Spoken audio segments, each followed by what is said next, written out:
जय श्री कृष्ण।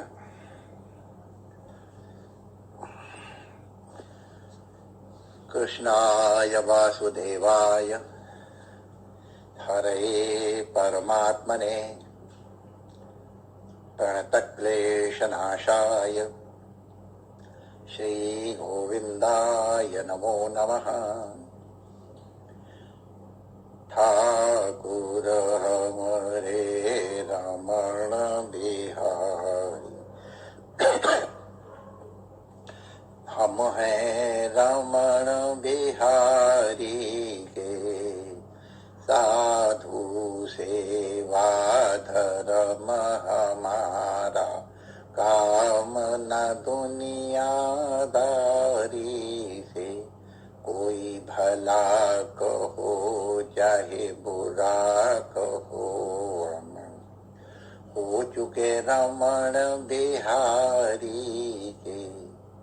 हम हो चुके अवध बिहारी के, हम हो चुके यमुना मैया के। हम हो गए सद्गुरु प्यारे के, हम हो चुके रमण बिहारी के। श्री रमण बिहारी लाल की जय। श्री अवध बिहारी भगवान की जय। श्री कैलाश बिहारी भगवान की जय। श्री यमुना मैया की जय। सर्व संत हरि भक्तन की जय। आज के आनंद की जय। जय जय श्री राधे श्याम।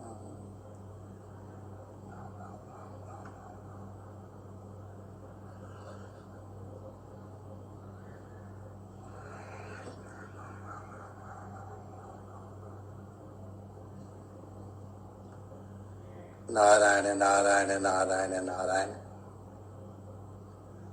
आज श्रावण का पुनीत सोमवार है। सभी भक्तों ने आज शिव जी का अभिषेक किया होगा, पूजन किया होगा, ध्यान किया होगा, पाठ किया होगा।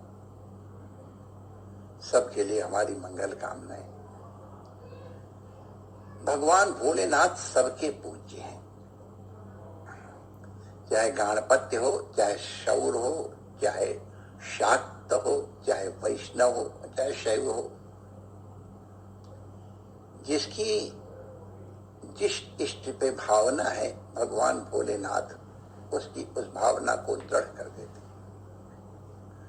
भोलेनाथ के ऊपर जल की धारा चढ़ाई जाती है। जलधारा शिव प्रिया। गणेश जी को लड्डू अच्छे लगते हैं, भगवान विष्णु को श्रृंगार अच्छा लगता है, माता रानी को स्तोत्र अच्छे लगते हैं, सूर्य भगवान को नमस्कार अच्छे लगते हैं, और हमारे भोले बाबा धीरे और जल बस जल की धारा चढ़ा दो तो बड़े प्रसन्न हो जाते हैं। हमारे संत कहते रहे कि जल की धारा चढ़ाते इसमें भोले बाबा की ध्यान की वृत्ति बनी रहनी चाहिए, जलधारा टूटे नहीं। अगर मान लो जलधारा टूट भी जाए तो अपने ध्यान की वृत्ति नहीं टूटनी चाहिए। भगवान भोलेनाथ भोले भाले हैं, अनुग्रह करता है। हम सबके गुरु हैं, सभी विषयों के आचार्य हैं। हम भोलेनाथ का वंदन करते हैं। आज शुक्ला सप्तमी है श्रावण की। हमारे तुलसीदास भगवान का भी मंगलमय स्मरण दिवस है। हम जन्म दिवस हम मनाएंगे। तुलसीदास जी की महिमा अद्भुत है। उनके विषय में कुछ भी कहा जा सकता है, सब प्रामाणिक होगा।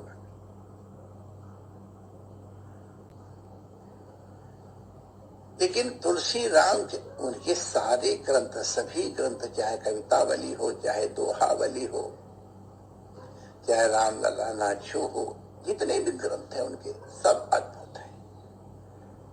कृष्ण लीला भी हो, हाँ कुल समझते थे तुलसीदास जी कृष्ण लीला भी किए हैं। हमारे तुलसीदास जी ने काशी में कृष्ण लीला शुरू करवाई थी। नाग नथैया की लीला जो आजकल गंगा तट पे होती है, वो हमारे तुलसीदास जी भगवान के ही द्वारा चलाई हुई है। तो जो अब वो प्रसिद्ध इतिहास तो है कि तुलसी मस्तक तब न में जब धनुष बांध ले हाथ, अब वो ठीक है, लेकिन वो कृष्ण भक्त भी बहुत थे, हमको मालूम है। तो तुलसीदास जी की जो अमर कृति रामचरितमानस है, इसकी तुलना का ग्रंथ बहुत कठिन है हमको प्राप्त हो। सभी कुछ है, नाना पुराण निगम आगम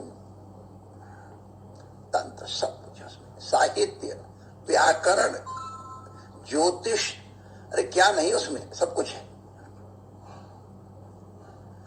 ऐसा अद्भुत ग्रंथ कैसे रचा गया, और उसका जन्म भी भगवान की जन्म तिथि को रामनवमी को ही हुआ, ये हम लोग प्रसिद्ध इतिहास है। एक राम की कथा का वर्णन करने के लिए किस तरह की तैयारी चाहिए, इसकी एक अद्भुत दृष्टि कवींद्र रविंद्र ने दी है। रविन्द्रनाथ ठाकुर जी ने बांग्ला में प्रसंग उठाया है उन्होंने कि वाल्मीकि जी के मुख से जब प्रथम काव्यलोक में प्रस्तुत हुआ, तो उनके मन में सृजन की पीड़ा हुई। सृजन की भी पीड़ा होती है, माताओं को मालूम है। तो उन्होंने हम आखिर किसका वर्णन करें, तो वर्णनीय विषय की जिज्ञासा के लिए वो नारद जी के पास गए।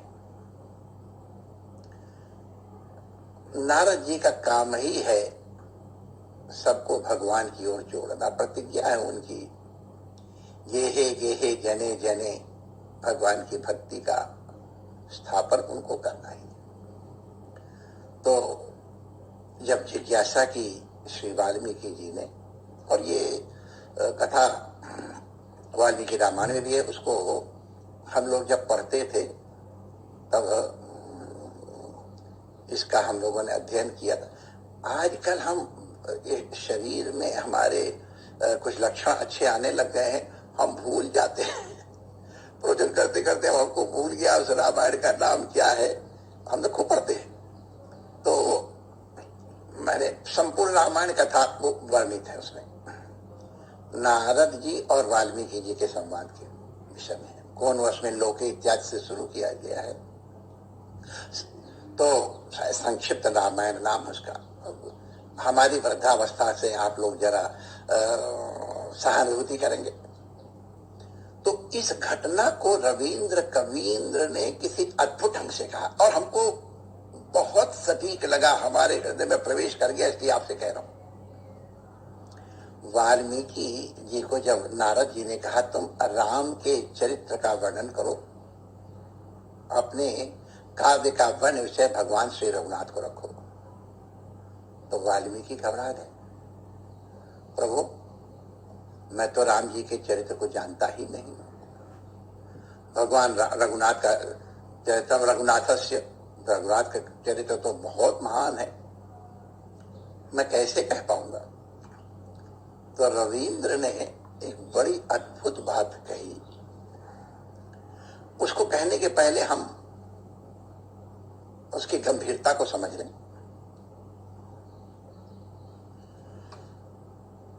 इंद्रियाणी पराण्याहु, माने प्रश्न हम इस बात को कह रहे हैं, दोहरा दें कि वाल्मीकि ने कहा हम रघुनाथ के चरित्र से परिचित नहीं हैं, कहीं मुझसे कुछ असत्य वचन न हो जाए, अप्रामाणिक बात न हो जाए।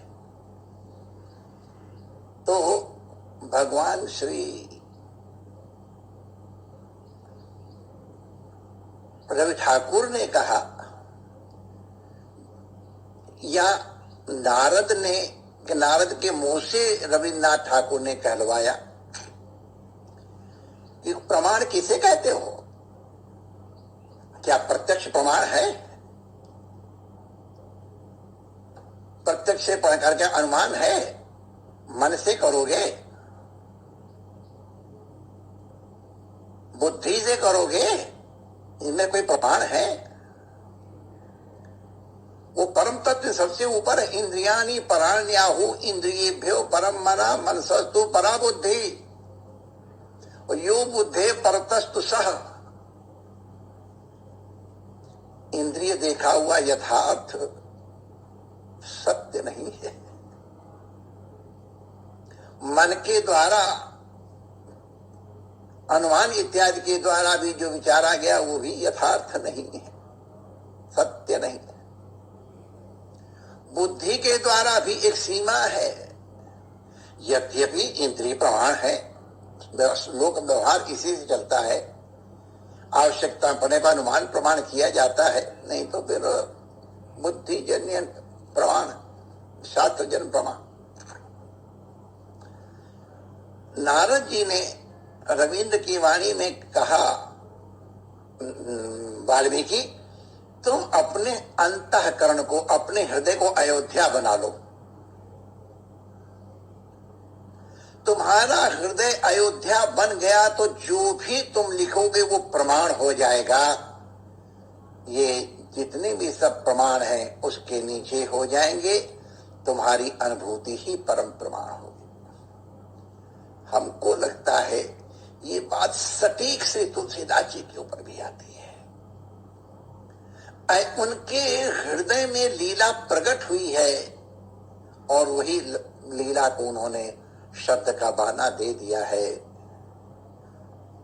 बड़े से बड़ा पंडित इसमें उलझ जाएगा और हमारे गांव का हल चलाने वाला भी उसमें आनंद ले लेगा। हमारे काशी के पंडित जी थे, थोड़ा बहुत शिष्ट शब्द तो नहीं कहने में है, लेकिन अब काशी वाले तो बोलते ही उसी तरह से। कहे रामायण पंडित पदौनी है, बड़े बड़े पंडित पाद मारेंगे, रामायण की पंक्ति नहीं लग पाएंगी। और भक्त हंसौनी है, भक्त लोग इसको पढ़ के आनंद लेते हैं। राम की कथा बुद्धि का विषय नहीं है। राम की कथा तर्क का विषय नहीं है, प्रत्यक्ष आदि का, ये तो अनुभूति का विषय है।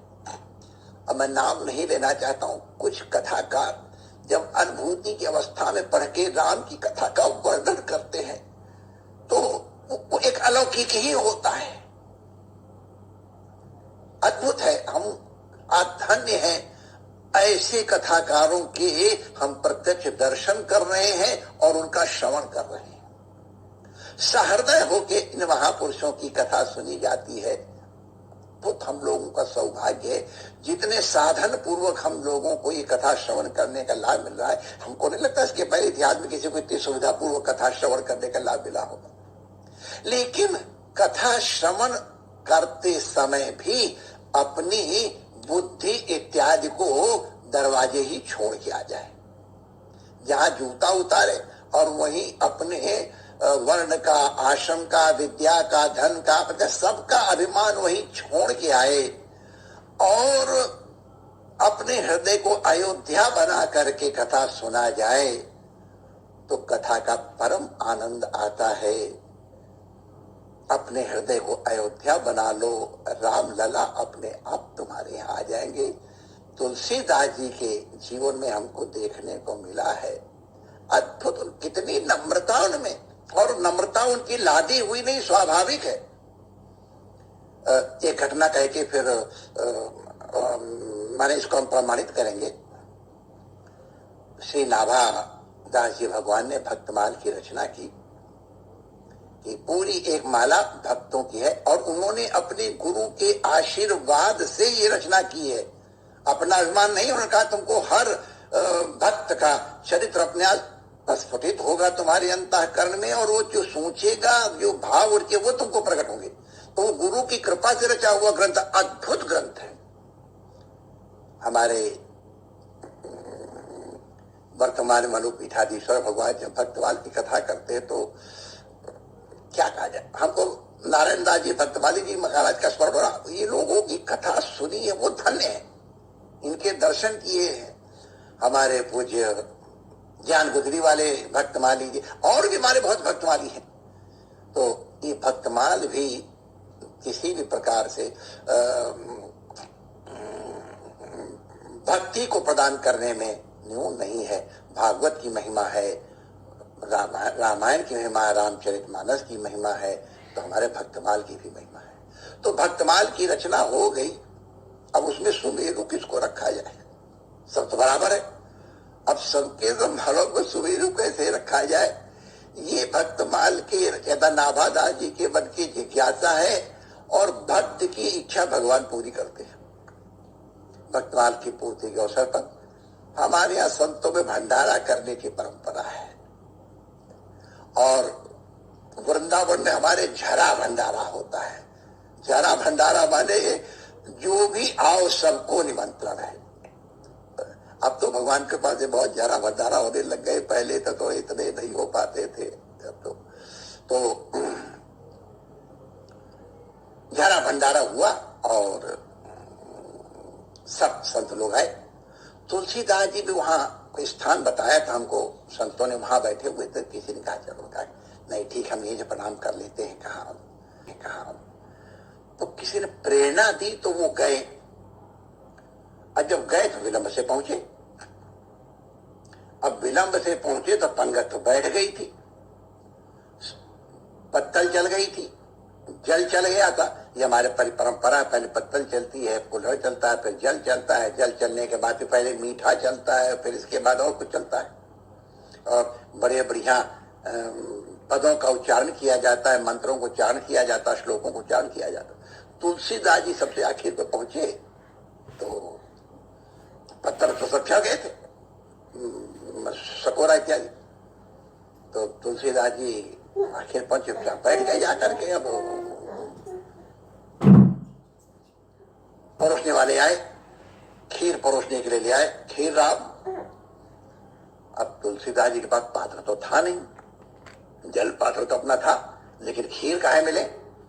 तो वहीं किसी संत की पादुका रखी थी। तुलसीदास जी को संतों के विषय में अनंत अपार श्रद्धा है। कहते हैं सपने मां बर्राए के झूठियों निकरे नाम, ताके पद की पैटरी मेरे तन को चाम। अरे जो कोई स्वप्न में भी धोखे से बर्रा जा, राम राम राम राम ऐसे करके, या धोखे से करके अरे राम क्या हो गया, जिसकी मुंह से स्त्री भी नाम निकल गया हो, वो इतना वंदनीय है कि मेरे चमड़े का, मेरे शरीर का चमड़ा अगर उसकी जूती के काम आए तो अपने कृतार्थ मानूंगा। बड़ी श्रद्धा। तो एक संत की पनही पड़ी थी, और वैसे तो वैष्णवों में शुद्धि और शुद्धि का हे राम राम राम राम राम राम। अब टकसाली साधु के विषय में अब आजकल थोड़ा कम हो गया है, वरना हमने देखा है कितना कठिन काम था। ओ हो बैरागी मरे नहाए नहाए। लेकिन शुद्धि की बात है तो ब्रज रज सबसे ज्यादा शुद्ध है, और ब्रज से लगी पनैया तो और शुद्ध हो गई। और संत की पनैया ने कहा इसी में खीर परोस दो। तो जो परोस, अरे भाड़ा क्या कर रहे हो, कोई बोला तो कोतवाल साहब आ गए। और अब आजकल के कोतवाल तो बहुत अच्छे हैं, जब हम लोग नए नए साधु आए तो कोतवाल बड़े अच्छे होते। ओहो बड़ी महिमा उनकी महाराज, अद्भुत। साजो चितवत बड़ौरी साथे आ गए तो क्या हो रहा है, सभी हल्ला गुल्ला मचा। तो नाभादास जी वहां आगे क्या हो रहा भाई, पंगत में होगा तो वो आते ही है। तो कहा अरे वो खड़िया आ गया वहां पर, जरा जूते में हमको खीर परोस दो। अब दादाजी पर हो ये कोई खड़िया तो नहीं, कोई और ही है। इतनी श्रद्धा है कि संत की पनही में खीर परोदो तो स्वयं नाभादास जी आए और आके तुलसीदास जी को देखे। अरे प्रभु आप यहाँ बैठे, अरे भैया देर हो गई थी इसलिए बैठ गया। आप कहते क्या है, आपकी कृपा दर्शन हो गए, संतों के दर्शन झूठन में। अरे महाराज आप चप्पल में पनही में खीर पाओ। अरे इससे बढ़कर के और कौन सा शुद्ध पात्र होगा। ब्रज रज लगी है, संतों की चरण रज लगी है, उनकी महिमा है, इससे बढ़ के और क्या सुपात्र होगा। अरे मैं उसका पात्र नहीं हूं ये कहो तो ठीक है, वो तो परम पात्र है। के नेत्रों में आंसू है। धन्य है तुलसीदास जी आपकी नम्रता, धन्य है आपकी संतों पर भक्ति। आप भक्तों के सिरमौर हैं। मुझे अपने भक्तमाल की ही माला का और सुमेरु ढूंढना था, आपसे बढ़ के और कोई सुमेरु नहीं होगा। और तुलसीदास जी की नम्रता का नाभादास जी ने उनको भक्तमाल का सुमेरु बना दिया। तो कहने का आशय क्या था हमारा, अपने हृदय को अयोध्या बनाओ, कोई चिंता नहीं करो, काम क्रोध लोभ मोह सब अपने आप दूर हो जाएंगे। भक्त के अपने हृदय को अयोध्या बना लो। राम लला तुम्हारी गली में, तुम्हारे हृदय में जरूर ठुमुक चलत रामचंद्र बाजत पैजनिया निश्चित रूप से होगा। संतों के जब आशीर्वाद सुनोगे तो प्रत्यक्ष तुमको कथा के दर्शन होंगे, राम दर्शन होंगे। रामायण का पाठ करोगे तो भी साक्षात अनुभव होगा। भैया तुलसीदास जी का तो वंदन हम लोग करे ही, वो तो हमारी कृतज्ञता की निवृत्ति के लिए आवश्यक है। लेकिन जिस तरह से उन्होंने शिव और वैष्णव, शैव और वैष्णव जिस तरह जोड़ा, कितने सेतु उन्होंने बनाए। हमारे पूज्य मुरारी बापू जी बहुत बार कहते तुलसीदास जी सेतु बनाने वाले, बहुत सेतु बनाए हैं, आप उनसे सुनेंगे। तो वो हमको तो लगता सबसे बढ़िया सेतु उन्होंने राम और भक्त का या गुरु और शिष्य का बनाया है। ऐसे वंदनीय तुलसीदास जी को हम सभक्ति प्रणाम करते हैं। भोले बाबा से प्रार्थना कर रहे हैं कि आप हमको भक्ति, राम की भक्ति की, कृष्ण की भक्ति प्रदान करो। सभी श्रोता भाई बहनों को हमारा अनंत प्यार, अनंत वंदन। तुलसीदास जी से प्रेरणा लेके अपने हृदय को अयोध्या बनाओ और भगवान की लीला का अनुभव करो। परमात्मा सबका मंगल करें। जय श्री कृष्ण।